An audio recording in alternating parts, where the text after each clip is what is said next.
पूरस्थितीमुळे नागरिकांचे हाल सुरूच आहेत।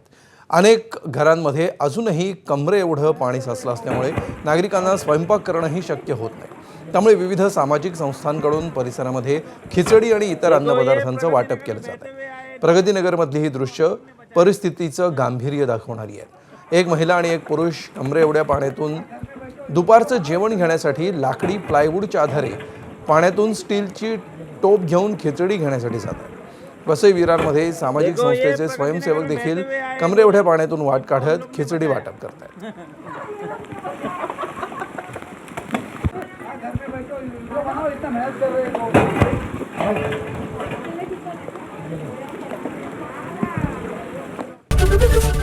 एबीपी माझा, उघडा डोळे बघा नीट।